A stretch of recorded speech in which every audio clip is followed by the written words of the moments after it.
मतलब सरासर गुंडागर्दी कर रहे हैं। जहां एक तरफ देखिए योगी सरकार ये कहती है कि गुंडागर्दी पे हमने तो रोक लगा दी, पहले की सरकारें नहीं कर पाई थी।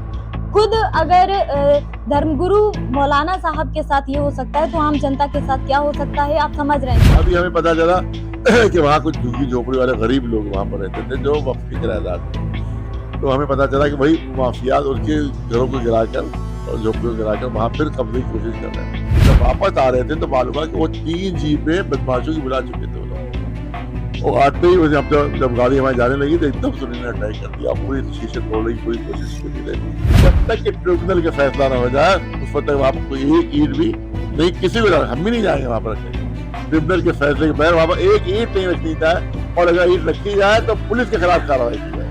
इसके विरोध में बस पुलिस की भगत से सब कुछ पुलिस की भगत से हो रहा है वहाँ पर। उत्तर प्रदेश के एक मशहूर शिया धर्मगुरु मौलाना कलवे जब्बाद जी से आज हम मिलने के लिए पहुंचे हैं। एक मुद्दा बड़ा ही कल छिड़ गया था।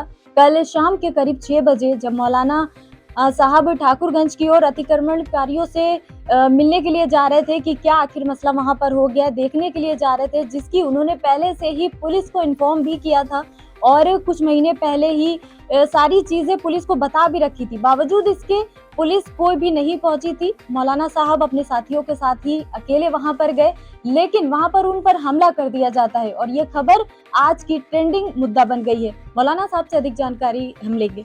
मौलाना साहब क्या कहना चाहेंगे, कल क्या आखिर मुद्दा रहा, आप पर हमला कर दिया गया? देखिए, हमारे अब्बास बागी करबला जो है वो बहुत बड़ा हमारा एक ट्रस्ट है, एक वक्फ है।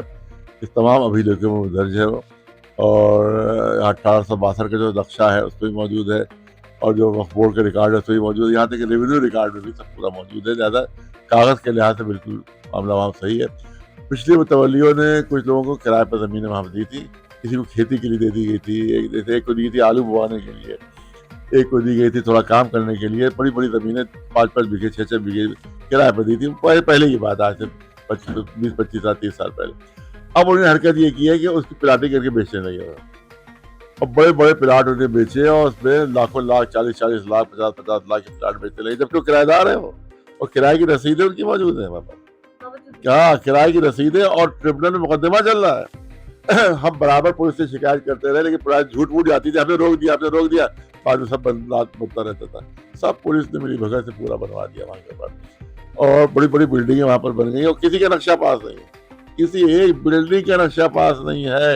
एलडीए में हम जा चुके हैं, एलडीए में बाय पोस्ट बाय हैंड हर तरह से दे चुके हैं, कि कोई एलडी की तरफ से कार्रवाई वहाँ पर नहीं हुई है। यहाँ तक कि सीएम पोर्टल पर भी हमने डाल दिया है कि वहाँ आके जांच की जाए, और लेकिन 8 महीने हो गए हैं, लंबित लिख कर आता है। जब भी हम देखते हैं कि भाई कोई उस पर कार्रवाई हुई तो लिखा आता है लंबित यानी सस्पेंडेड है, कोई कार्रवाई इस पर नहीं हो रही है। अभी हमें पता चला कि वहाँ कुछ झुग्गी झोपड़ी वाले गरीब लोग वहाँ पर रहते थे जो वक्फ के किराएदार थे। तो हमें पता चला कि भाई माफियाज उनके घरों को गिराकर और झोपड़ियों को गिराकर वहाँ फिर कब्जे की कोशिश कर रहे हैं। तो हम अपने कुछ 2-3 मौलवियों को लेकर और दो की हमारे जो लीगल एडवाइजर थे उनको लेकर वहाँ पहुँचे। जैसे ही पहुँचे तो हम पुलिस को पहले इन्फॉर्म कर चुके थे हम वहाँ पर आ रहे हैं। कोई एक भी पुलिस वाला नहीं था। एक आया कांस्टेबल, जब हम लोग उतर रहे तो उसने हमारी तस्वीरें ली, उसके वो गायब हो गया। वो दूर दूर तो उसका कहीं पता ही ना गई, वो सिर्फ हमारी तस्वीरें लेने आया था। वो सिर्फ हमारी तस्वीरें लेने आया था, वो गायब हो गया फिर। और जब हम पहुंचे वक्फ के ऊपर तो वहाँ के ऊपर उन्होंने रुकावट खड़ी कर ली थी, 20-25 लोग कि हम अंदर आपको जाने नहीं देंगे। हमने कहा भाई आपने इंस्पेक्शन के लिए आया, हमें शिकायत मिली है, यहाँ पर एडमिनिस्ट्रेटर है वक्फ के, लिहाजा हमको अंदर जाने दीजिए, हम जाके देखें। तो शिकायत आई है कि झोपड़ियाँ गिरा कर वहाँ पर कब्जा हो रहा है। नहीं, हमारी प्रॉपर्टी हमने सब खरीद ली है, हम आपको अंदर जाने नहीं देंगे। इस पे जबकि वो रास्ता है, आने जाने का रास्ता है, वो रोक नहीं सकते। मतलब सरासर गुंडागर्दी कर रहे हैं। जहां एक तरफ देखिए योगी सरकार ये कहती है कि गुंडागर्दी पे हमने तो रोक लगा दी, पहले की सरकारें नहीं कर पाई थी।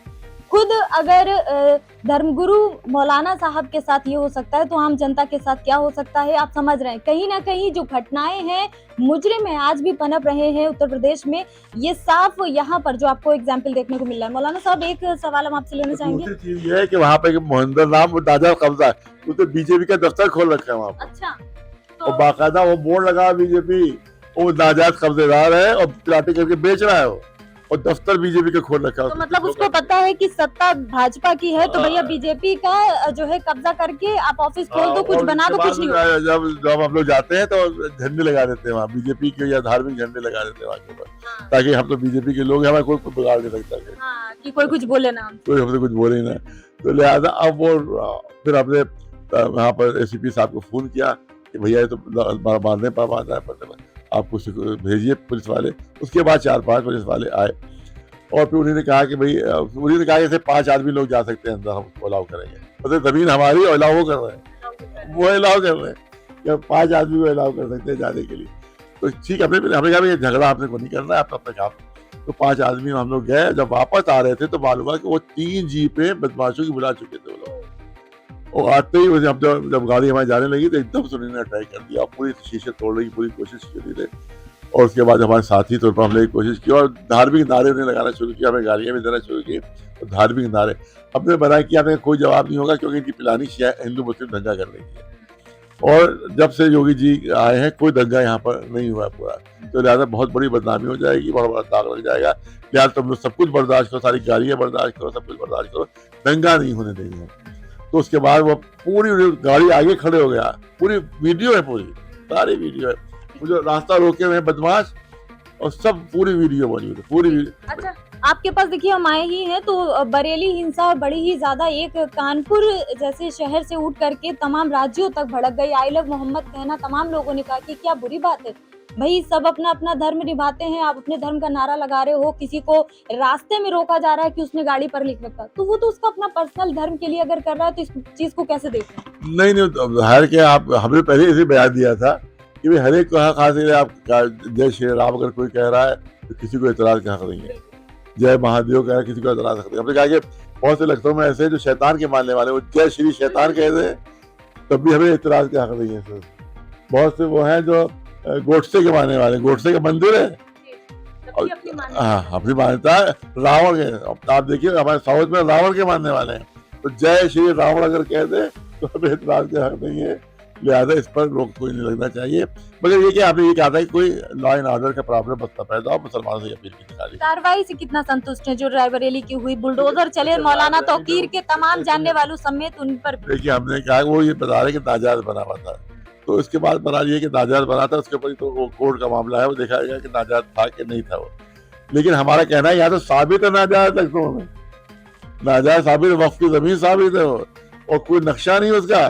भाई वक्फ की अगर जमीन नहीं मान रहे हैं तो बगैर नक्शे के बनी हुई है, तो हर तरह से नाजायज है, तो उस पर कार्रवाई अब तक क्या मांग कर रहे हैं योगी सरकार से? हमारी मांग उससे यही है, अपने पोर्टल के ऊपर डाल रखा है, उसको देखे वो, वहाँ पर जांच की जाए और कोई नक्शे के बगैर नक्शे के नाजायज बनी है। सारी इमारतें बड़ी बड़ी, उन्हें 17 मंजिली इमारतें गिरा दी, वहाँ तो 3-4 मंजिला है, तो आसान उसको ज्यादा दिक्कत नहीं हुई गिराने में, वो गिराए। और जब तक कि ट्रिब्यूनल का फैसला न हो जाए उस वक्त तक वहाँ पर कोई एक ईंट भी नहीं, किसी को हम भी नहीं जाएंगे वहाँ पर रखने के। ट्रिब्यूनल के फैसले के बगैर वहाँ पर एक ईंट नहीं रखनी जाए, और अगर ईंट रखी जाए तो पुलिस के खिलाफ कार्रवाई की जाए। इसके विरोध में बस पुलिस की भगत से सब कुछ पुलिस की भगत से हो रहा है।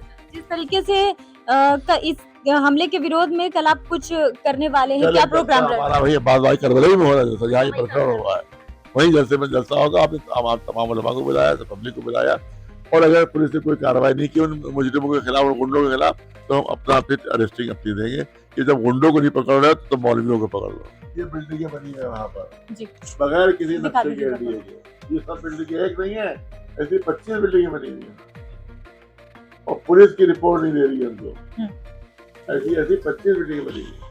तो अब्बास बाग करबला जहां पर ये हमला हुआ था, उसी जगह पर मौलाना साहब ने बताया कि कल इंतजाम किए गए हैं, वहां पर जलसा होगा, तमाम लोग मौजूद होंगे। अगर आगे अच्छे से कार्रवाई पुलिस नहीं करती है, पुलिस को पता होने के बाद भी, तो फिर आगे उनका ये कहना है कि भाई जब आरोपियों को, गुंडाइयों को नहीं पकड़ा जा रहा है तो आप हमें अरेस्ट कर लो। देखना ये होगा कि कल का दिन क्या कुछ नई खबर लेकर आएगा। बहरहाल इस खबर पर हम आपके साथ आगे भी बने रहेंगे।